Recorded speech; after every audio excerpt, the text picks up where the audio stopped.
Hello viewers, welcome to my channel and thank you for watching the videos and subscribing the channel and for registering the course.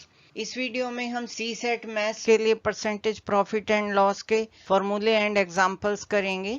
तो आइए देखते हैं फॉर्मूले and examples.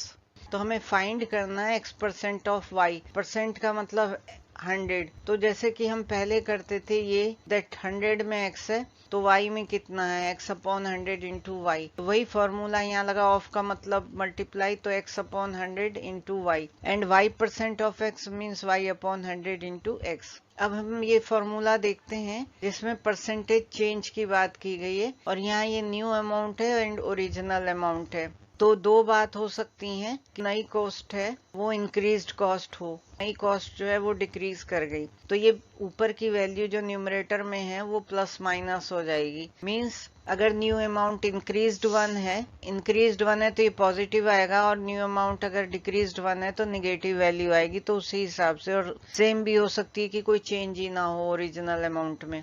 तो ये formula है। अब हम देखते हैं एप्लीकेशन ऑफ परसेंटेज। ये फॉर्मूला है यहाँ पर। इसके लिए देखते हैं इसका मीनिंग क्या है। If the price of commodity increases और डिक्रीजेस बाय R%। तो यहाँ परसेंट में दिए, यहाँ एग्जैक्ट अमाउंट दिया गया था कि मान लीजिए x थी और नेक्स्ट वैल्यू जो है x+10 हो गई या x-10 हो गई, इंक्रीज्ड और डिक्रीज्ड रेस्पेक्टिवली। तो इसमें हम देखेंगे कि मान लीजिए x अमाउंट है और उसकी कॉस्ट इंक्रीज हो गई R% से, तो x अमाउंट ही खर्च कर सकते हैं। तो एक्स अमाउंट ही खर्च कर सकते हैं, इसलिए क्या करेंगे कि एक्सपेंडिचर उतना ही रखने के लिए रिडक्शन इन कंजम्पशन हो जाएगा। तो रिडक्शन इन कंजम्पशन के लिए क्या होगा, डिनोमिनेटर ज्यादा होगा, means R upon 100 plus R। तो ये वैल्यू रिड्यूस हो जाएगी टू 100%। और अगर कॉस्ट डिक्रीज हो गई है तो भी उतना ही एक्सपेंडिचर करना है, एक्स अमाउंट था, तो क्या होगा कि कंजम्पशन इंक्रीज हो जाएगा। और कंजम्पशन इंक्रीज का मतलब क्या, डिनोमिनेटर रिड्यूस हो जाएगा। डिनोमिनेटर रिड्यूस का मतलब 100 माइनस R। तो whole thing this will increase in percentage. तो ये फॉर्मूले हो गए। नेक्स्ट हम देखते हैं net effect due to successive increase और decrease in one factor and decrease in other factor. Two factors हैं तो ये फॉर्मूला यूज होगा a plus B plus A B upon 100%। अगर निगेटिव हो रही है, डिक्रीज हो रही है वैल्यू, तो निगेटिव साइन यूज होगा। और ये फॉर्मूला यूज कर सकते हैं हम प्रॉफिट एंड लॉस में, discount, area related problems and population etcetera में। तो फ्रैक्शन रूल कहलाता है कि first increase by x% in first year, again increase by y% in second year and z% decrease in third year and so on। ऐसे कई हम increase कर सकते हैं, इंस्टेड ऑफ 2 3 फैक्टर्स 4 फैक्टर्स हो सकते हैं। तो अमाउंट आफ्टर n ईयर्स होगा इनिशियल अमाउंट, और क्योंकि पहले फैक्टर में इंक्रीज हुआ x% का तो ये वैल्यू, सेकंड में y% का तो ये वैल्यू, और थर्ड में z% का तो ये वैल्यू। तो this is what we will do and after n years we will have this result. This is after 3 years. Here n is 3. If a shopkeeper increases the price of goods by 10%, then due to in demand further increases by 20%, then find his actual profit for 2 increases. तो पहली बार 10, A 10 हो गया, B 20, जो अभी पीछे formula हमने देखा। So A plus B plus A B upon 10, दोनों ही इंक्रीज हैं तो प्लस साइन रहेगा। So 10 plus 20 plus 10 into 20 upon 100. So the profit will be 32%. कुछ फॉर्मूले हैं, फिर क्वेश्चन करेंगे। If A is more than or less than B by X%, then अगर A मोर है या लेस है B से by X%, तब क्या होगा, B अगर A मोर है तो B लेस होगा, और अगर A लेस है तो B मोर होगा। और यहाँ ये देन B था, यहाँ ये देन A होगा। ऑब्वियसली ये वाइस वर्सा होगा बाय दिस मच %। तो डायरेक्टली ये फॉर्मूला यूज कर सकते हैं क्वेश्चन में। The present value P of any asset after increasing और decreasing at R% per year will become this much after n years. तो ये भी डायरेक्टली फॉर्मूला यूज, तो ये आपको याद करना होगा, इसके लिए कोई और अल्टरनेट नहीं है। If the population of a town is P and it increases or decreases at the rate of R% per annum, then population after n years ये होगी, and population n years ago इतनी थी, P upon 1 plus R upon 10 to the power n। और plus value आती है तो increase हुआ है, कोई भी क्वांटिटी और नेगेटिव आती है तो डिक्रीज। ये नेक्स्ट फॉर्मूला है, if A% students passed in one subject and B% students passed in other subject and C% students passed in both the subjects, then percentage of students passed in either of the subjects is A plus B minus C. Percent of, तो यहाँ percentage of students passed in either of the subjects इतना है, और percentage of students failed either of subjects is this much. Formula, if the cost price of an article is B and selling price is A, so these are the amount rupees are there, money, then the net gain percent or loss percent is A square minus B square upon B square into 100%. Gain है अगर A is greater than B, loss है अगर B is greater than A. Next formula है, अगर एक article बेचा जाता है, लॉस है उसे A% का, और अगर उसे X मोर रुपीज पर बेचा जाता है तो गेन है B% का, तो कॉस्ट प्राइस होगी आर्टिकल की X upon A plus B multiplied by 100. This is multiplied, this is X value rupees. If an item is claim to be sold at cost price using false weights, जैसे कि कोई X ग्राम है, उसे हम कह दें ये 1 kg है, 1 kg नहीं है, उस केस में तो हमें यूनिट्स तो सेम जरूर कर लेनी है, and then we have to solve. Then the overall percentage profit is given by percentage profit is claimed weight of item upon actual weight of item minus 1. Because ये हो गया जैसे claimed weight है 1000 ग्राम, actual weight है X minus X, तो XX cancel होकर ये 1 आ जाता है into 100%. सो अब एग्जाम्पल्स देखते हैं. रेशियो जो है, रेशियो के वीडियो में भी डिस्कस किया गया, तो आप वहां से देख सकते हैं.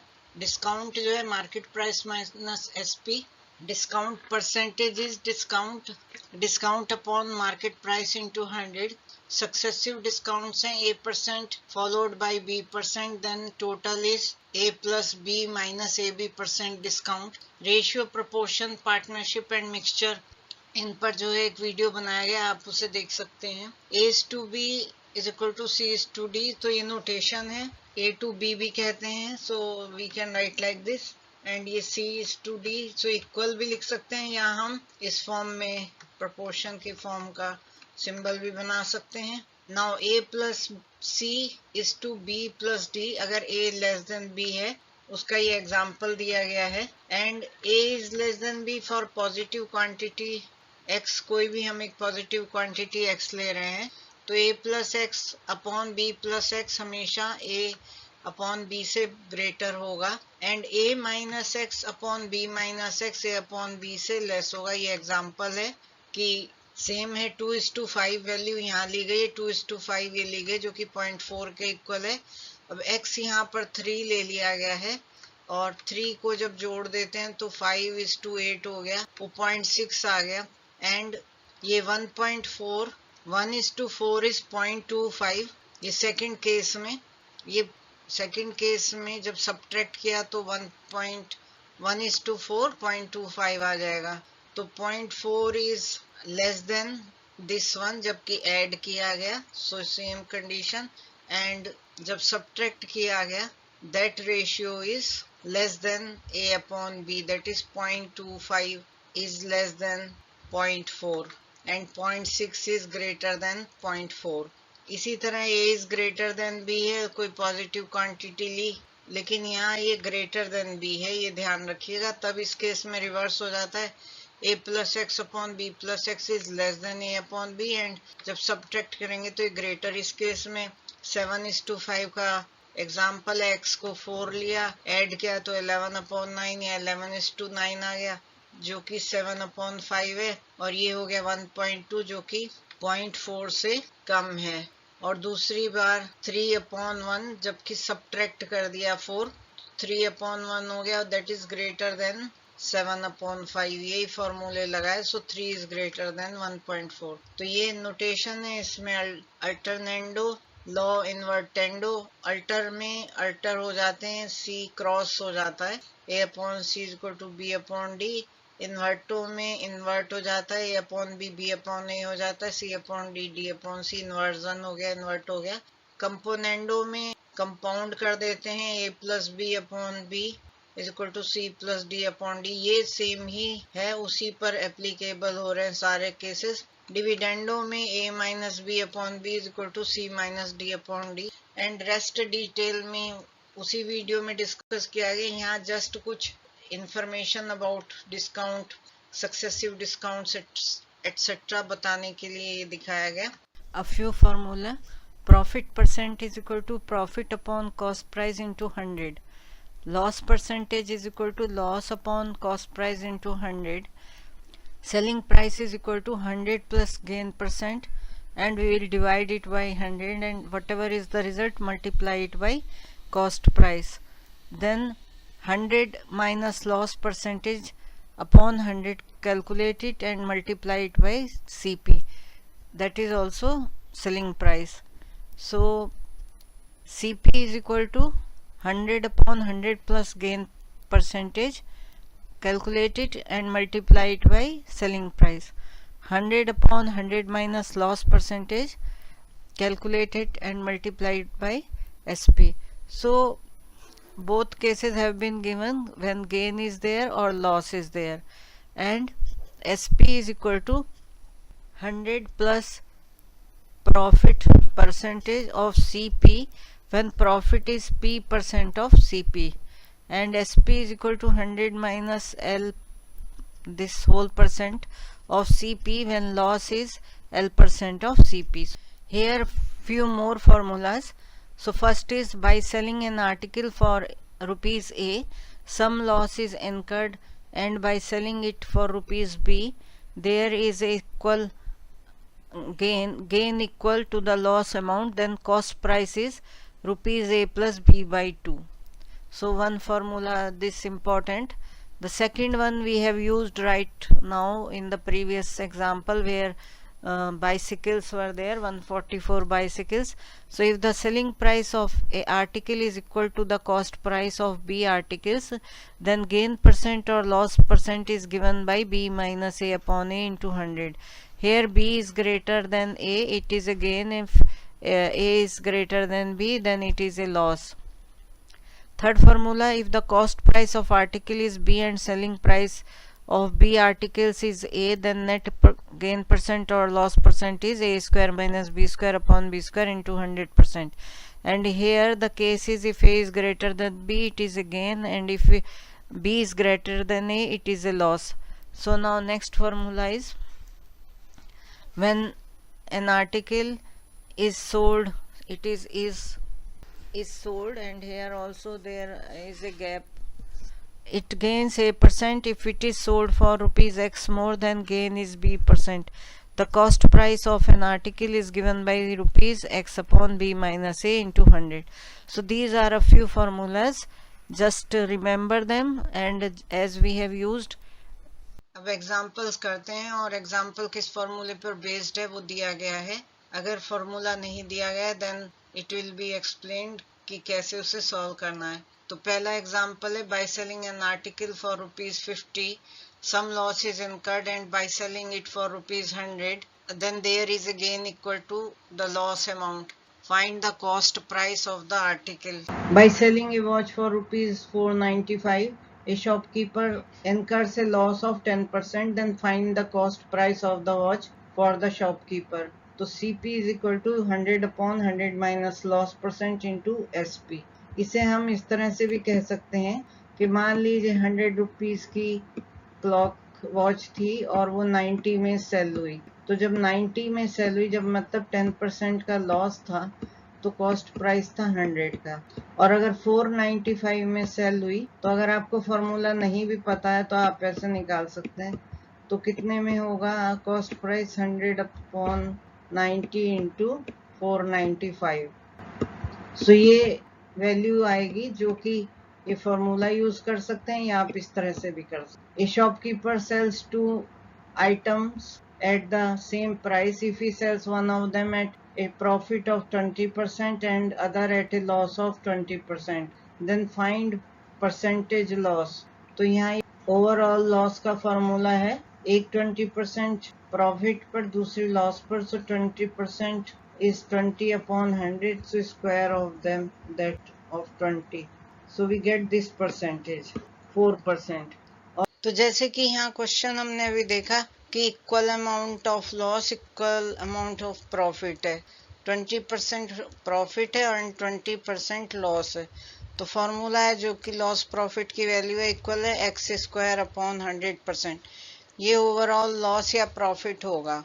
सो यहाँ ये लॉस है और हम इसे इस तरह से भी कर सकते हैं कि मान लीजिए एक आइटम की कॉस्ट 100 थी, उसे 120 में बेचा 20% फायदे में, तो दूसरे को भी 120 में ही सेल किया, तो टोटल अमाउंट जो उसने ऑब्टेन किए आफ्टर सेलिंग 240। अब ये जो पहला है ये तो ठीक है कि 100 कॉस्ट थी, 120 में बेचा जो कि 20% बेनिफिट पे थे, लेकिन ये वाला 20% लॉस पे बिका, तो ये कितना है 80% कॉस्ट हो गई।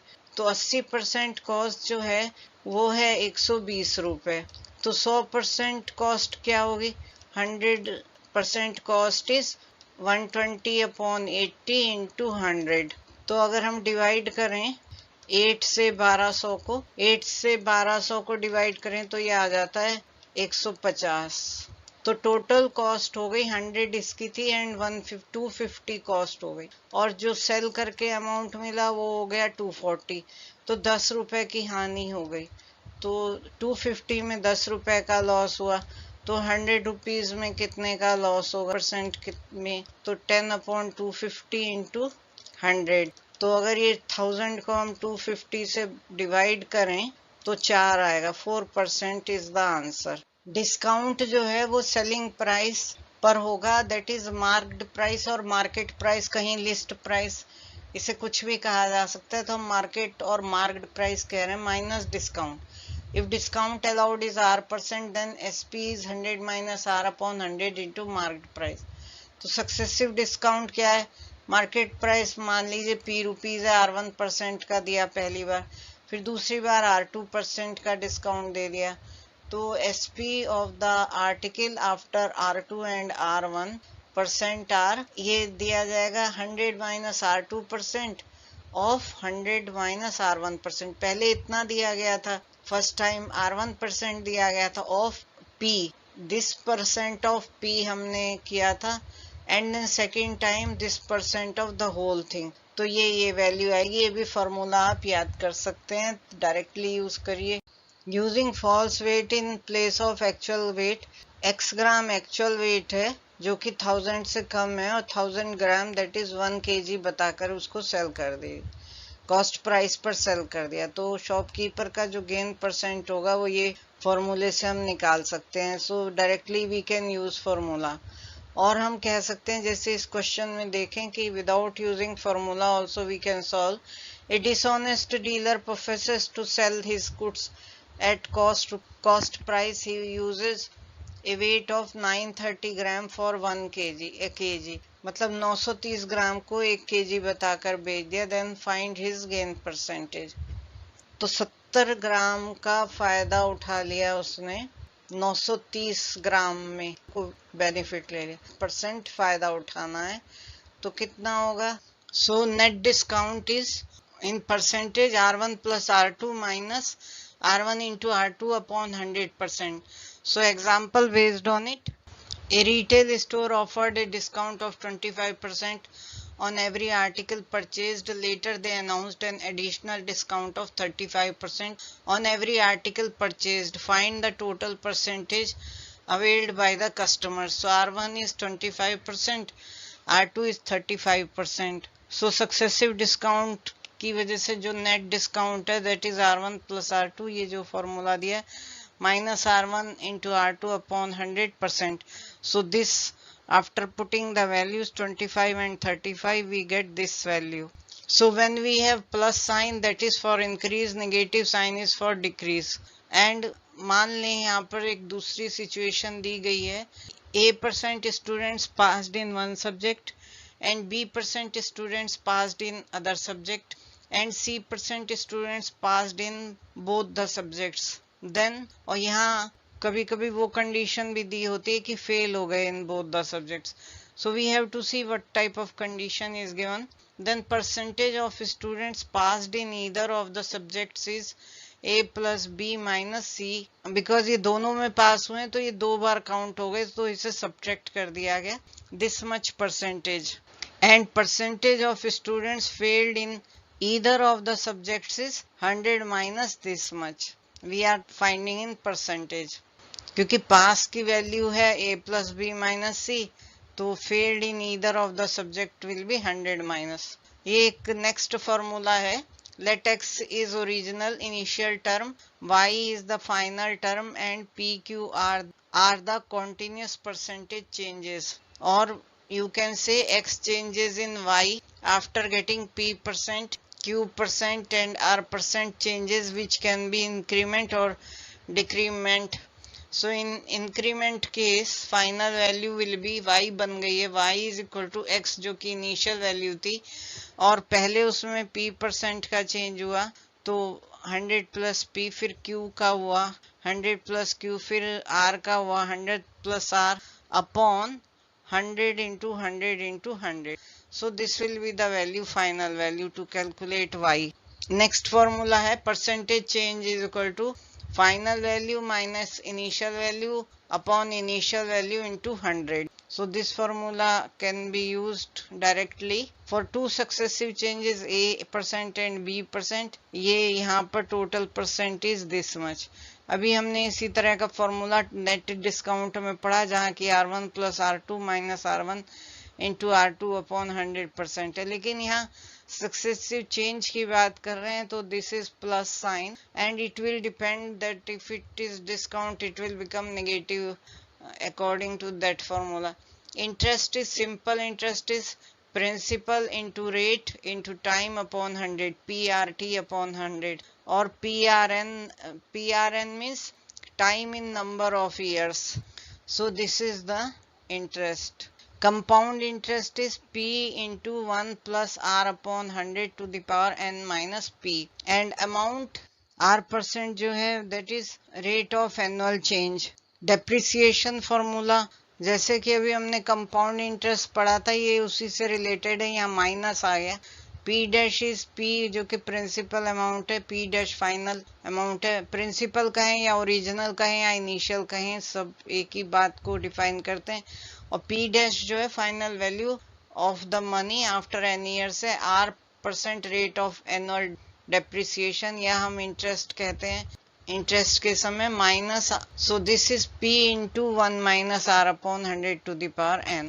ग्रोथ ये सब हम फॉर्मूले ऑलरेडी पढ़ चुके हैं just for revision. Final value minus initial value is growth, profit and loss SP minus CP, loss is CP minus SP. Percentage profit upon CP into 100 या प्रॉफिट को लिख दिया SP माइनस CP.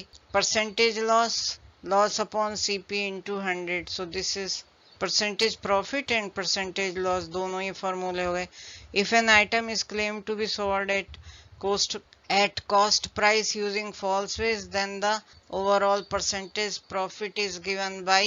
तो ये formula है और बाकी ये फॉर्मूले रिवाइज हो रहे हैं. टोटल डिस्काउंट, सक्सेसिव डिस्काउंट जो कि है A% and B% discount and in percentage and discount. तो ऑलरेडी हम कर चुके हैं. अभी जो फॉर्मूला किया जिसमें हमने इनिशियल वैल्यू x दी गई है या ओरिजिनल वैल्यू और y कैलकुलेट की थी आफ्टर n ईयर्स जहाँ की PQR% इंक्रीज और डिक्रीज हो रहा है. सो उसी में अगर हमें इनिशियल वैल्यू निकालनी है तो क्रॉस मल्टीप्लाई करके ये फॉर्मूला हम ऑब्टेन कर सकते हैं. सो this is just cross multiplication and जैसे कि कहा गया डिक्रीमेंट के केस में माइनस साइन होगा. फाइनल वैल्यू ये थी हमारी, अगर डिक्रीमेंट है तब माइनस साइन होगा और इसकी इनिशियल वैल्यू क्रॉस मल्टीप्लिकेशन करके ही आएगी. इंक्रीमेंट में ये प्लस साइन थे. And now there are few questions. A man loses 15% of his money and after spending 85% of the remainder he is left with 510. How much had he at first? So this will be initial value we have to find out and final value is given 510 and 2 times loss is there. Spending is also with negative sign, so we will use negative sign and changes percentage changes will be in denominator because the formula is like this. If we have to find out final, then it will be percentage changes will be in numerator. So 510 into 2 times, so 2 times 100, and 100 minus 15, first time is 15, second time is 85. So answer is 4000. Directly we are using the formula, nothing else. If the annual increase in the population of a town be 2% and the present population be this much, what was it 2 years ago? तो 2 years में 2 बार 2% का increase हो रहा है. तो initial निकालनी है, last ये है 2 times 100 and 2 बार यहाँ पर जोड़कर डिनोमिनेटर में. So answer is this. The manufacturer of an article makes a profit of 5%. The wholesale dealer makes profit of 10% and the retailer makes a profit of 15%. If the retailer sold it for 5313, then manufacturing price was how much? Or we can have dash dash. So we have to find out initial price, and this is 5313, this is last, 3 times this and 3 times increase is here profit, then profit again 10%, so plus sign and profit, so all the 3 with plus sign, and answer is this much. If the initial price is 100, there is first increment of 5%, then decrement of 10, and then again increment of 15%, then what will be the final price? So final price is initial price and then increment and decrement, so one time decrement minus 10, and both rest of the two they are with positive upon 100 into 100 into 100. So this is the answer. So please remember, these are multiplication sign we have taken, not power or exponent. Now this is the example. If a product with cost price rupees 150 is sold at a profit of 20%, then what is the selling price of the product? So selling price is 100% plus profit percent. If profit is there, so 100% plus profit percent upon 100 into cost price. So 120 में बेच रहे हैं basically हम, तो that is 120 upon 100 into 150 ये आएगा. अगर आप ये फॉर्मूला नहीं यूज करना चाहते तब आप कह सकते हैं कि कॉस्ट हम 100 ले लेते हैं और 120 में सेल किया, यही है 20% प्रॉफिट, लेकिन उसकी कॉस्ट 100 ना हो के 150 है. तो हम कह सकते हैं कि 100 में था, कॉस्ट तो 120 में बेच रहे थे और 150 है, तो कितने में सेल करेंगे? 120 अपॉन 100 इंटू 150, यही आंसर है. तो बिना फॉर्मूले के आप इस तरह से थिंकिंग, इस तरह से सोच के कर सकते हैं 150, और जो आंसर आ जाता है 180. This is 150. सो यही आंसर आ जाएगा 180. Thank you.